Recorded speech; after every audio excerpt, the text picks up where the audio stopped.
Fala pessoal, sejam todos bem-vindos. Quem fala aqui com vocês é o Amagui. E bem, é o seguinte, agora, recentemente, o Bard foi lançado aqui no Brasil, no caso, tendo a sua disponibilidade de acesso ao Brasil, onde antes a gente tinha que acessar por meio de, por exemplo, uma VPN, para acessar lá como se estivéssemos nos Estados Unidos, mas ele estava disponível em outras regiões, em outros idiomas. Agora ele está disponível para nós, brasileiros. E é o seguinte, ele tem algumas diferenças em relação ao ChatGPT, um pouco mais de benefício em relação aos recursos próprios e nativos, sem precisar ficar instalando extensões de terceiros para ter algumas funcionalidades específicas, e a gente pode ter muito mais produtividade em relação ao que a gente já fazia diretamente no ChatGPT. Claro, ele ainda está em beta, ele ainda está se desenvolvendo, mas é um chatbot muito bem elaborado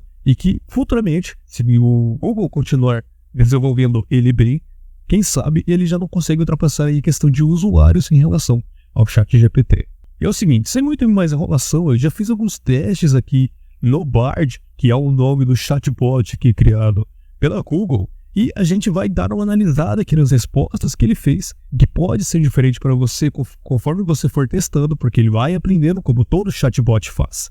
E vocês podem ver que aqui na página principal, da dashboard da ferramenta, ele diz que revisores humanos podem processar as conversas do Bard para fins de qualidade, ou seja, como todo chatbot, você não deveria colocar informações pessoais como senhas, e-mails e senhas respectivas a esses e-mails, porque as pessoas que estão por trás destes projetos podem analisar e fazer todo aquele cruzamento de dados que existe por trás de uma inteligência artificial.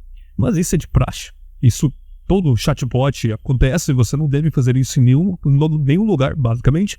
Mas enfim, é um aviso que ele te dá. Tá tendo em mente que o Bard ele vai ser muito mais acessível a muitos mais usuários do que o ChatGPT é. Por quê? Porque aqui com o Bard a gente consegue fazer o login de maneira muito prática, utilizando a conta própria nossa do Google, simplesmente colocar ali qual conta a gente quer acessar e utilizar no Bard e simplesmente entrar no dashboard, sem precisar criar uma outra conta, sendo que a gente, então, basicamente todo mundo que utiliza já tem uma conta do Google para acessar.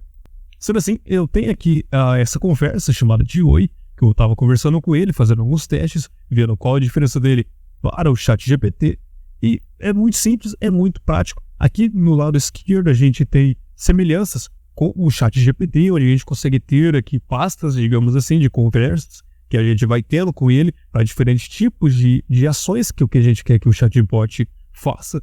Talvez a gente queira uma pasta, uma conversa específica para ele conversar por meio de tabela, a gente quer uma pasta para ele que ele atue como professor para nós e tal. Isso daqui é de praxe, caso você já esteja familiarizado com o ChatGPT. E ele já me abre aqui a conversa que eu já estava tendo com ele. Eu vou subir então lá para cima, que era onde eu comecei tudo, para testar realmente o seu funcionamento. E aqui começa, por exemplo, aqui, oi. E ele me responde lá, sou Bard, tal. Eu já ia perguntando para ele o que você pode fazer.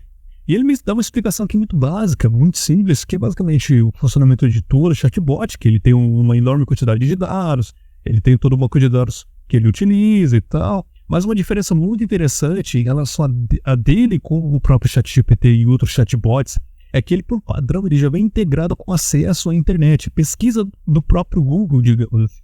Tanto que vocês podem ver que tem aqui até uma opçãozinha de pesquisar no Google e algumas outras opções que eu já vou ver com vocês na prática. Mas enfim, ele tem uma integração com a pesquisa do Google, não com a internet em si. Mas podemos dizer da mesma maneira porque são recursos que eles vão implementando. Por quê? Conforme a gente vai ver mais pra frente, ele não vai conseguir ainda, pelo menos até o momento, visualizar imagens e nem analisar vídeos do YouTube. Mas ele consegue, por exemplo, analisar, fazer resumos de acordo com matérias que estejam presentes no Google, na pesquisa que ele pode fazer diretamente no mecanismo de pesquisa do Google.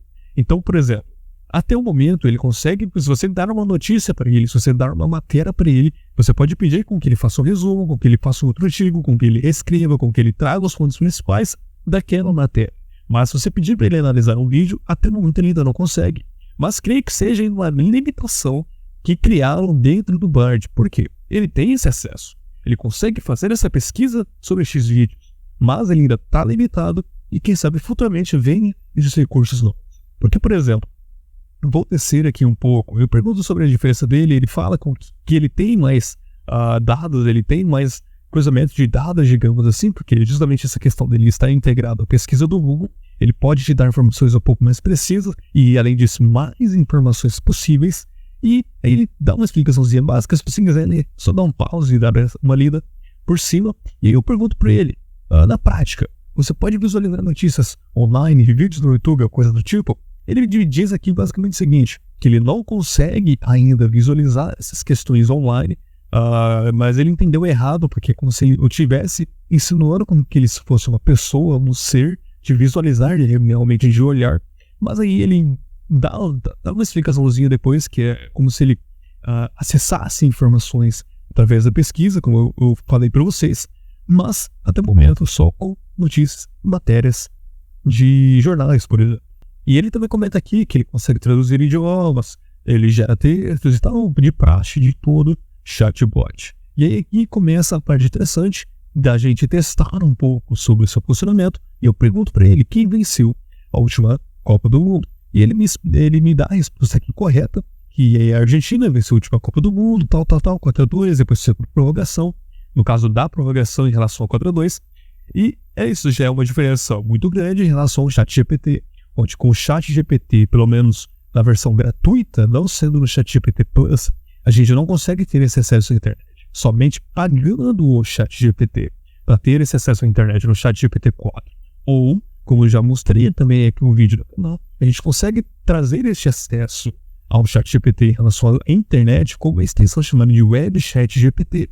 Mas a gente acaba tendo que instalar uma extensão de terceiros para que a gente possibilite com que o ChatGPT tenha, entre aspas, este acesso à internet. Já que no Bard 1 ele já vem integrado nativamente, pelo menos ainda de maneira gratuita, vai saber o que a Google pretende fazer com o Bard daqui para frente, mas pelo menos ainda no momento de maneira gratuita, a gente consegue ter esse acesso e mesclar a inteligência artificial, o seu cruzamento de dados, com a internet. E isso é muito interessante, a gente pode fazer muito mais coisas com projetos e diferentes tipos de produtividade. Então vou descer aqui mais um pouco para ver as próximas perguntas e eu vou tentar aqui ver aqui o limite dele em relação a essa pesquisa da internet em si e qual o tipo de dado que ele tem, se é mais recente, se ainda não é muito recente, se vai depender da Google, que dá por trás de alocar essas informações ou coisa do tipo, e a gente consegue ter uma visão um pouco mais sobre isso aqui no que eu perguntei para ele sobre o Threads. Eu pergunto, o que é o Threads? E ele me dá uma explicação aqui sobre questão de o Thread em si, que é uma parada digamos que voltada à questão de programação. Ele não me diz sobre o Threads, em nenhum momento ele cita aqui sobre o Threads, a nova ferramenta de rede social do Zuckerberg, relacionada ali à Meta. Ele não me fala isso. Aí eu começo a perceber que, pelo menos, informações muito recentes, porque o Threads ele foi lançado agora em julho, ele não consegue ter essas informações recentes. E ele tem alguns poréns. Pode ser que seja porque vai depender da Google colocar essas informações recentes, ou vai depender de conforme os usuários forem utilizando o Bard, para que o próprio comece a alocar essas informações e comece a fazer os cruzamentos desses dados. E aí, não sei ainda, vai depender aí dos próximos meses, das próximas semanas, para a gente ver se ele consegue ter aí um pouco mais de precisão destes dados. Então, resumidamente, eu perguntei sobre o que é o Threads, ele me respondeu. No caso, eu queria saber sobre a rede social. Talvez se eu não tenha especificado para ele, mas eu fui especificar para ele logo em seguida, que é justamente com a pergunta aqui, certo, mas existe uma rede social chamada Threads, criada pelo Zuckerberg. E aí a gente vê uma questão que volta a essa parada de cruzamento de dados. Ele diz, você está certo, Threads é uma rede social privada criada por usuários do Instagram. Só que aí acontece uma questão muito diferente, uma diferença de dados, de data mais especificamente. Porque ele diz que foi lançado em novembro de 2019 e está disponível em mais de 100 países. Bom, isso é muito diferente. É um tipo de erro que não faz muito sentido. Beleza, ele diz sim que o Threads é uma rede social privada para usuários do Instagram. Isso está correto, porque ele está ligado diretamente ao perfil do Instagram. Mas ele diz que foi lançado em novembro de 2019. e isso está totalmente errado. E aí, eu fui até mesmo pesquisar um pouco mais para saber, vai que eu estava errado e isso já estava disponível em 2019, mas não, realmente não estava, e isso incluiu aqui do Bard, uma imprecisão de cruzamento de dados do Bard. Mas quem sabe isso, conforme os usuários forem utilizando o Bard e com que a Google vá fazendo direitinho com a alocação desses dados, ele seja mais preciso futuramente. Estou descendo aqui mais um pouco, eu digo para ele que errado, foi lançado agora em julho de 2023, ele disse que eu estou certo, mas ele volta a dizer 2019, não em julho de 2023, enfim, eu desisti deste ponto e já fui para um outro assunto, que é essa questão dele pegar dados online. E eu peço para ele, faça um resumo sobre essa matéria, peguei uma matéria lá do Tecmundo e ele pega a ideia por trás do artigo, da matéria, que é sobre essa questão de ser imortal, com a questão da imortalidade quântica e tal. Mas enfim, por exemplo, ele diz aqui, o artigo Possível Imortal descobre a teoria da materialidade quântica, não é este o título da matéria. É diferente. Mas ele pegou o texto que está aqui na URL. E aí eu fiquei em dúvida. Eu não entendi se realmente ele conseguiu pegar dados da matéria ou ele simplesmente pegou o que está escrito aqui na URL e criou um texto, gerou este texto a partir do que ele leu aqui nessa URL. Justamente aqui nessa parte da URL. Então não dá para saber por quê. O título do artigo não é esse. Mas este texto é o que está aqui. Então tem um pouco aí de confusão ainda sobre como ele está tratando dos dados da internet. Mas pode ser simplesmente porque ainda está em beta, ainda está desenvolvendo e de acordo com o uso vai acabar melhorando. Estou descendo mais um pouco. Ele dá aqui algumas informações, mas eu não sei se ele pegou justamente da questão do artigo que eu dei para ele. E eu penso para ele uma questão aqui de que o pessoal brincava muito no chat GPT, eu pedi para ele fazer uma receita contendo o seguinte ingrediente: morcego. Diferente do chat GPT, que ele fala um monte de blá blá blá, que ele fala que ele é um modelo de linguagem, tal, ele não pode fazer isso, tal. Ele simplesmente dá de maneira muito direta que ele não pode me ajudar com isso, que ele não está familiarizado com um tipo de receita que contenha morcego. Mas beleza, eu disse para ele, invente uma. Ele fala que ele não pode me ajudar com isso, tal. De praxe, de todo tipo de chatbot, mas ele fala de maneira muito mais direta.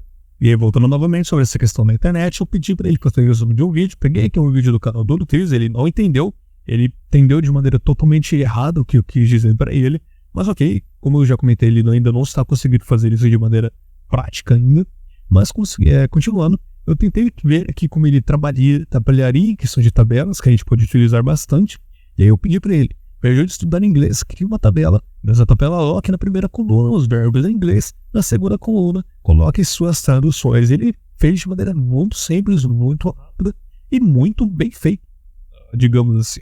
Ele colocou aqui na primeira coluna justamente o que eu pedi, os verbos, e na segunda coluna colocou aqui a tradução para os verbos em específico. Muito bem feito. Descendo mais um pouco, aqui entram alguns recursos interessantes que a gente pode aproveitar por estar no Bard. Descendo aqui bem no final da tabela, ele me deu vários verbos. Eu poderia pedir para que ele continuasse. E aqui vocês podem ver o seguinte: no finalzinho da tabela tem essa opçãozinha aqui de exportar para as planilhas, que seria as planilhas do Google Drive, por exemplo. Você podia colocar na planilha do Google Drive, você poderia exportar aí no arquivo de planilha mesmo, para você colocar aí no Excel da vida. E aí é muito interessante porque ele já te dá essa opção. Você não precisa, diferentemente do chat GPT, ir lá e copiar todo o texto ali dentro da tabela.